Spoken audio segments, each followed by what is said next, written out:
पण ही बातमी मी वृत्तपत्रात वाचली आणि फेसबुकवर बघितली आणि म्हणून मी खास आज तुमचे आभार मानायला इथे आली. कारण का मोहोळनी ना भूतो ना भविष्य असा लीड आज ह्या काँग्रेस पक्षाच्या ह्या भगिनीला दिला. 63,000 म्हणजे मला स्वप्नात पण वाटलं नव्हतं. आणि मध्येच 5,000 अंडर मायनस झालं तेव्हा धाकधाक वाढली. पण कुठेतरी 7 मे पासून 4 जून पर्यंत रोज तुमच्यापैकी कोणाचा तरी मला फोन यायचा. टेन्शन असायचं पण तुम्हीच मला हिम्मत दिली. तुमचा फोन यायचा की ताई निश्चिंत राहा, शांततेत क्रांती घडली. हे शब्द तुमचे असायचे. आणि मी नेहमी माझ्या निवडणुकीत पहिल्यापासून मी म्हणत होती, जेव्हा जेव्हा प्रत्येक गावात गेली की ही निवडणूक नव्हती, ही चळवळ होती. ही चळवळ होती, ही क्रांती घडून आली. आणि तुम्ही जसं करायचं होतं तसं व्यवस्थित तुमची ताकद ही बॅलेट बॉक्समध्ये तुम्ही दाखवली. मला वाटत नाही तो माझा विजय आहे. मला असं वाटतं हा तो चळवळीचा विजय आहे. आणि आपल्याला जो आरक्षण पाहिजे म्हणजे उमेदवार कोणीही असता तरी हे होणं गरजेचं होतं आपल्या चळवळीसाठी. मी माझं नशीब समजते की मला अशा वेळेस तुम्ही निवडून आणलं जेव्हा मी मराठा आरक्षणाचा आवाज लोकसभेत मांडू शकते. हे मी माझं नशीब समजते. मी निवडून आली, मी राजकारणात सुरुवातीला आली कामं करायला. कारण का सत्ता मी लहानपणापासून बघितली, लाल दिव्याच्या अनेक गाड्या मी लहानपणापासून बघितल्या. पण काम करायची इच्छा होती, समाजामध्ये काहीतरी बदल घडवून आणायची इच्छा होती, सोलापूरसाठी काहीतरी आपलं देणं आहे म्हणून मी राजकारणात आली. आणि रोज माझ्या आयुष्यात जेव्हापासून मी आमदार आहे, 15 वर्ष आमदार आणि आता खासदारकी तुम्ही माझ्या पदरात पाडली, मी रोज असाच मी देवाला प्रार्थना करत असते की देवा मला चांगलं काहीतरी आव्हान असेल असं काम दे. आणि आज हे काम मला हे कार्य सिद्ध करणार किंवा मी किती काय करू शकते ते सिद्ध करण्याची मला संधी मिळाली आहे. ह्याच्यापेक्षा अहोभाग्य काय असू शकतं की मला आरक्षणाची आव्हानात्मक काम मला माझ्या पदरात तुम्ही पाडलं आहे. आणि म्हणून मी आतुरतेने वाट पाहते की हा आवाज लोकसभेपर्यंत कधी पोहोचवू आणि कधी आपल्याला आरक्षण मिळेल. प्रत्येक दिवस हा चॅलेंजिंग असायला पाहिजे. तो चॅलेंज तुम्ही मला दिला त्याबद्दल तुमचे मनापासून आभार मानते. मी कितीही शब्द बोलली, कितीही शब्दात आभार मानले तरी ते कमी होतील. ऋण तेव्हाच फेडलं जाईल जेव्हा आरक्षण त्या ठिकाणी मिळेल.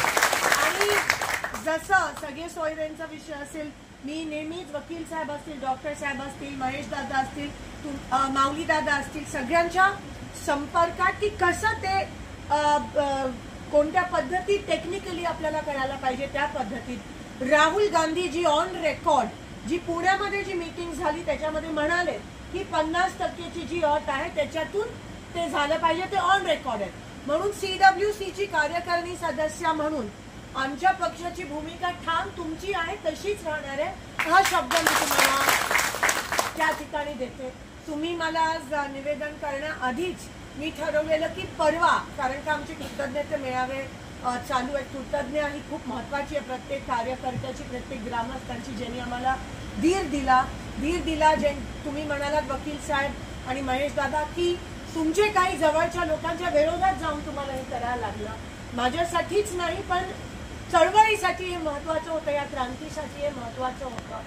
आणि म्हणून मी ठरवलं की परवा मंगळवेढाचा मेळावा झाल्यानंतर साधारण 3-4 वाजता मी अंतरावली सराटीसाठी या ठिकाणी निघणार आहे.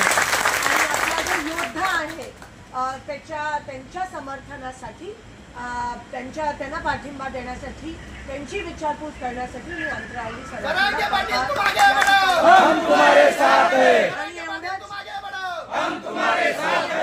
नांदेडचे सन्माननीय खासदार वसंत चव्हाणजी त्यांनी जसं पत्र दिलं आहे त्यांच्या प्रकृतीबाबत खालावत त्याच्याकडे लक्ष देत नाहीये, त्या संदर्भात देखील आजच्या आज मी त्या पद्धतीचं पत्र शासनाला देणार.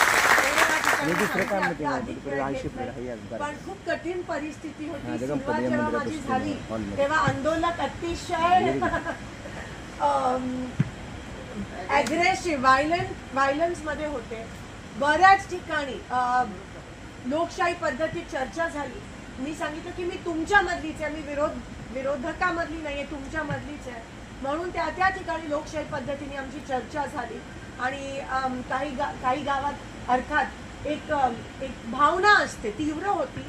त्याचा पण मी सन्मान करते, त्या भावनेचा पण मी सलाम करते. त्या भावनेमुळे मी देखील लढाऊ अजून होऊ शकली आणि हा संघर्ष जो आहे तो माझ्या मनामध्ये पोचला.